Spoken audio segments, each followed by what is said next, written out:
Hello, hockey fans. Austin here with the pregame report for Game 5 of the Stanley Cup Final between the Edmonton Oilers and the Florida Panthers. This is the biggest game of the entire series, and this is the biggest game for Edmonton and Florida since last year's Game 7 because a win tonight for either team gives them one more win to win that Stanley Cup. It puts them one step closer. It'll give them 3 wins, and they could end up hoisting the thing on Tuesday in Game 6 back in Sunrise. This is an incredibly important game for Edmonton as well, specifically from an Oilers fan perspective, because they have not led this series since Game 1. Florida won 2 straight. The Oilers had to have a massive comeback to win Game 4. It was historic, something that had never been done before. 3-goal deficit after the first period in a Cup final game. The Oilers found a way. And the Oilers, if they want to win the Cup, if they want to win tonight specifically, they have to get a lead and they have to hold the lead. And for the Florida Panthers, same thing, right? If they get the lead, they have to hold the lead. You can't just give up multiple goal leads multiple times in one series. This Panthers team coming into this series had never lost a game under Paul Maurice in the playoffs when leading after the first period. And now they've lost 2 games under Paul Maurice to the Edmonton Oilers. So, in today's pregame report, we're going to be going over the projected lineup for Edmonton. Nothing has been confirmed as of the recording of this video. It's just kind of my own feel, my own gut feel. I don't think you'll see a change to the forward unit, but I imagine Klingberg probably gets back in for Troy Stecher. Maybe there's a small chance Eberson gets in tonight, but probably not. I'll go over all the playoff stats, the advanced analytics and the regular analytics. I'll go over the keys to the game, the players to watch, and of course, my own score prediction. If you end up enjoying this pregame report, make sure to smash that like button. If your jitters are very, very high like mine, like they're good jitters, you know, I just want this game to get going. Cannot wait to see you all during the live stream tonight as well. Yes, I will be live streaming once again. The live stream commentaries have been absolutely amazing, so thank you all for your support. With that out of the way, let's get into the projected lineup. So for the Edmonton Oilers, they will likely go with Nugent Hopkins, Connor McDavid, and Connor Brown, although they only did play about 7 minutes together in Game 4. So the sample is much too small for me to even want to put a number there. If you wanted to know what the actual number is for the expected goal share, you can go to Natural Stat Trick. It was around, I think, 27%. It was not good. Nuge, McDavid, and Brown were getting absolutely shelled when they were on the ice together. I don't know if you're going to keep that line together or not. Connor Brown has been struggling in the finals. In fact, Connor Brown has kind of been struggling since he took that huge hit from Alex Petrovic in the Dallas Stars series. So Connor Brown likely dealing with something. I mean, all these guys are dealing with something at this time of year. But if you're Chris Knobloch, if you're a fan of the Oilers, I think you'll want to see a bit of a change to that top line. Who knows what that change is going to be? But Connor Brown just has not been able to step up the way we were all hoping. So maybe you get Kane up there instead. Who knows? Now, on the second line, Podkolzin, Draisaitl, and Perry were put together in the second period, and they were phenomenal throughout the rest of the game. Podkolzin and Draisaitl specifically have a lot of built-in chemistry. They've played a lot together, especially from the regular season as well. And Corey Perry, he's Corey Perry, man. This guy is on a mission. The old man is going to will himself a championship after losing so many times over the past several years. Corey Perry, he leads the team in expected goals for percentage. Sorry, my voice. He leads the team in expected goals for percentage individually in all situations. He leads the entire Stanley Cup Finals, actually. So Corey Perry has been terrific. He's sitting at 9 goals in the postseason. Look for Corey Perry to continue his strong play, especially on home ice where he can feed off of that crowd energy. Leon Draisaitl, he had his 4th overtime winner of the playoffs in Game 4, and that is an NHL record. No player has ever had more than 3 overtime winners in a single postseason. Draisaitl now has 4 in one postseason, and that was coming off of the heels of learning about not learning the Hart Trophy. Not that Leon Draisaitl cares about winning the Hart Trophy, because he's after an arguably much bigger and better trophy for his team. And for Leon Draisaitl, you can see that he's on a mission in the finals this year after not scoring last year.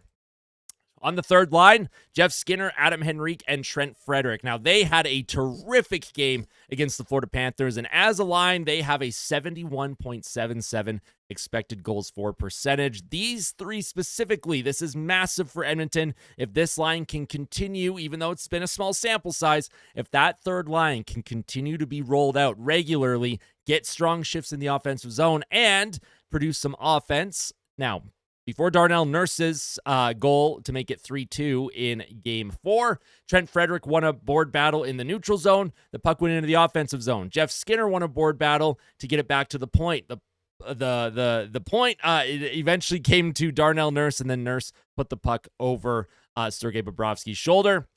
It's all about those board battles. Are you winning more than your opponent? The Florida Panthers, as the game progressed against Edmonton, they looked like they were, I wouldn't say getting fatigued, but it definitely looked like after that 3-0 lead, Florida was getting comfortable, and that third line for Edmonton was making them pay. So that has to continue moving forward.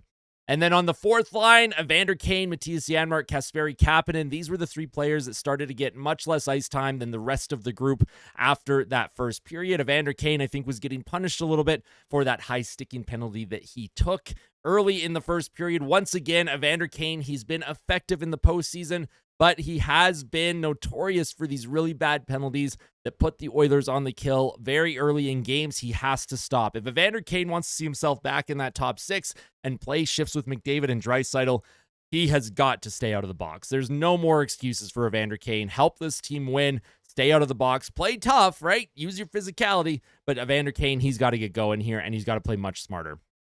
On defense, Kulak with Bouchard together in the postseason. They have a 61.83 expected goals for percentage. They have been lights out together, especially Evan Bouchard. He's just been absolutely phenomenal for the Edmonton Oilers. On the second pair, Nurse with Stetcher, although because Stetcher was benched after the Oilers gave up that third goal at the end of the first period in Game 4, Troy Stetcher with a weak play along the boards. Yes, he was high-sticked twice by Verhaeghe, but it didn't matter. It was the initial board play that Stetcher messed up on, that the Panthers, they took control of the puck, centered it out in front. Good job by, I don't know, was it Lindell that scored for Florida? That made it 3-0. Stetcher did not see the ice for the rest of the game. I imagine Stetcher likely comes out, but I did put him there because nothing has been actually confirmed, so I just left him there for now. And then Ekholm and Wallman, their sample was too small from Game 1. I think they played about 7 minutes together. Their expected goal share was 44% or something. So obviously we would need a little bit more from them. But because Ekholm is still pretty new in general for this postseason for Edmonton, we'll have to see how Ekholm is utilized moving forward. But I did think Ekholm had his best game overall in Game 4. Ekholm was paired with Bouchard and Nurse and Kulak periodically throughout the game because Stetcher was benched. And for Matthias Ekholm, if the Oilers are going to come out on top in this massive pivotal Game 5, Ekholm is going to be instrumental in that. John Klingberg, he's the extra defenseman. He has a 51.38 expected goals for percentage when he's on the ice so far in the postseason. Now, in goal for Edmonton, it's likely going to be Calvin Pickard. I had to do a quick little jump edit to change the stats of the goaltenders because I realized in the middle of the projected lineup talk that was wrong. So if you noticed a little jump cut there to change the stats of the goaltenders, that's what I was doing. Calvin Pickard should get the start. I would see no reason to not start Calvin Pickard. Stuart Skinner has been pulled in 2 consecutive games.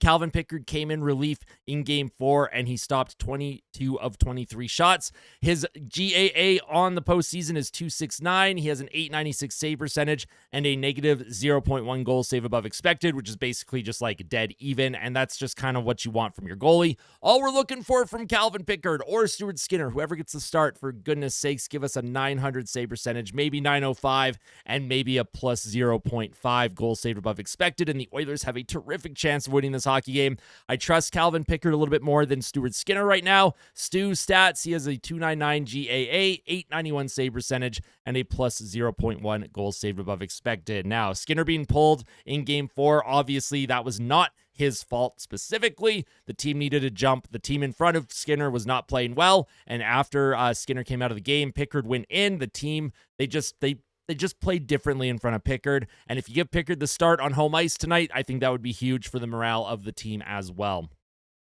Now, taking a look at the rest of the playoff stats for both teams, the Florida Panthers, they are 14-7. Their power play ranks 5th, and it continues to climb throughout the Stanley Cup Final. If you're the Oilers, please stay out of the box. Please, please, please stop taking penalties within the first 10 minutes of the first period. I am so over this. I just cannot believe how many penalties and how many times this happens with Edmonton.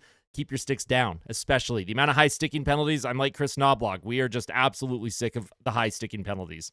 On the penalty kill, Florida still ranks number 1, 85.9%. They score 4 goals per game, which ranks number 1. They give up 2.52 goals against per game, which also ranks number 1. Expected goals, they rank 5th. Shots for percentage, they rank 5th. And team save percentage, they rank 2nd in the postseason.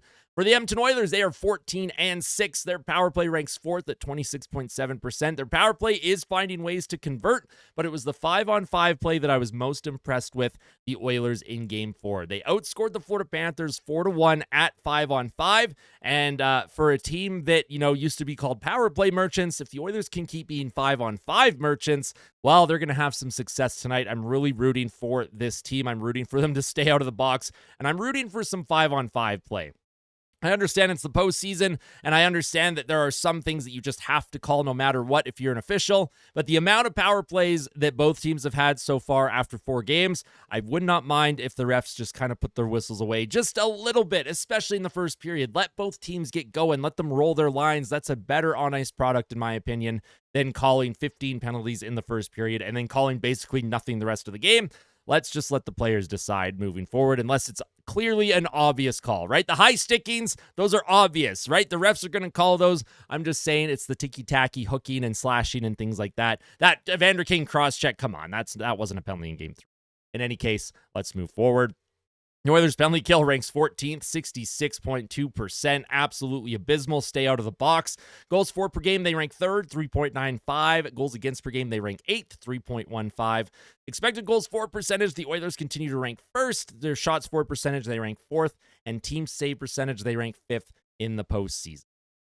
Now, the keys to the game for the Edmonton Oilers, number 1, score first. The Oilers have barely led in this series at all, and I talked about Florida looking fatigued. The Oilers, as this series goes on, man, if Florida scores first again tonight, chasing the game constantly is exhausting. If Edmonton can get that first goal and then start to play their system, their lockdown, neutral zone, and defensive zone coverage, they're in a good spot. They were basically playing ahead in every game in the Vegas series and the Dallas series, and that's why the Oilers were able to come out on top in 5 games in both of those series.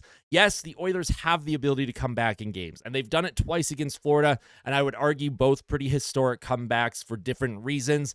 That is not sustainable for success. The Oilers need that first goal, get that crowd into it as early as possible, and then build off of that. Number 2, I've already talked about it, won't talk about it anymore, but stay out of the damn box. And number 3, feed off of that home crowd energy. My goodness gracious, Rogers Place is going to be absolutely insane tonight. I'm so jealous of everyone that's going to be able to be there. Enjoy the game. Be so loud. Set a record for decibel levels in Rogers Place tonight. Blow your eardrums off of your head. Is that even possible? Off? Out? Blow up your eardrums? I don't know. In any case, take advantage of that home crowd energy, Oilers and Oilers fans. Give them everything you've got. This is the most important game of the season, and they need it. They need the support. Let's give our boys the push that they need to get the job done. For the Florida Panthers, their 3 keys to the game. Number 1, assert their physicality. I found that the Florida Panthers, after they went up 3-0, they weren't nearly as physical as we've seen from them, and then the Oilers were able to take advantage of the extra space on the ice and the lack of punishing blows in the offensive zone from the Panthers. So if you're Florida, get back to that physicality.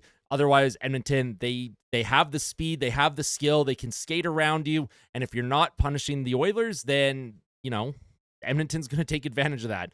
Number 2, of course, keep dominating on special teams. The Florida Panthers power play and penalty kill is terrific, and if the Oilers keep finding themselves in penalty trouble, well, guys like Matthew Tkachuk are just going to keep scoring. On 5-on-3s, 5-on-4s, does not matter. The Oilers have to stay out of the box, but if you're Florida, take advantage of the opportunities you're given. And number 3, take the fans out of it. The sooner that you can get the fans out of the game, Florida, the better off you are going to be as the game progresses. When the Oilers were coming back against the Panthers in Game 4, the Florida crowd, they were starting to get a little bit restless. They weren't nearly as loud. They weren't nearly as excited, even when it was just 3-2 and Florida still had the lead. And the Oilers could sense blood in the water, and they kept pushing. They eventually tied the game. Then they got the lead before Florida eventually tied it late in the third. But if you take the fans out of it, it does make a difference. For Game 4, it was an advantage for Edmonton, taking Florida's fans out of it. If you're Florida, take the Oilers fans out of it. Now, my two players to watch for each team, Connor McDavid for the Oilers. Now, McDavid, why is he my player to watch? Well, poor Connor McDavid has 6 goals in the postseason, but he leads the team in shots on goal. He has 76 shots on goal, and he's also number 1 in slot shot chances. Connor McDavid is due. He's being PDO'd into the ground right now. He's due for an explosion, whether it's 1 goal, 2 goals, 3 goals. Who knows? The sky is the limit. Connor McDavid on home ice in Game 5. You know he's going to will his team to a victory, and you know he's going to do everything he can to get the job done. Connor McDavid is due for some production. He's due for a goal. Keep an eye out on him tonight for maybe his biggest game of his career. And for the Florida Panthers, it's Sasha Barkov. He's going to be tried to be given the task of shutting McDavid down. If you're Chris Knobloch, keep McDavid away from Barkov. But also, Barkov has not produced the way that we expect from Barkov in the postseason. And when it comes to the plus-minus, he is actually 5th last on the Panthers in overall plus-minus in the postseason. Barkov is sitting at a +1 rating. And for a Florida Panthers team with a very good goal differential, that is very interesting and potentially concerning. Is Barkov 100%? We don't know. But if you're Connor McDavid, if you're the Edmonton Oilers, try and take advantage of it if he is. Now, the score prediction. Oh boy, you know what? We're not even going to do a drum roll. We're just going right into it. I'm going 5-3 Oilers. I think they're going to get that 3-2 series lead and go back to Sunrise with a chance to wrap things up on Tuesday. I cannot wait for the game tonight. It is going to be exciting. It is going to be adrenaline fueled. It is just going to be an incredible experience. If you're at Rogers Place, have a blast. If you're in the Moss Pit, have a blast as well. And for anyone that's going to be staying at home or with friends, with family, whatever the case is, I will be live streaming here on YouTube doing play-by-play commentary. Hopefully my voice can last the entire game. It's going to be incredible. I cannot wait to see you all on the channel tonight. All right. Take care, everyone. Smash that like button. Tell someone that you love them before the game. And as always, fight like a kid. Fight like Ben. Let's go, Oilers. Do it for Ben, baby. Come on. Let's go.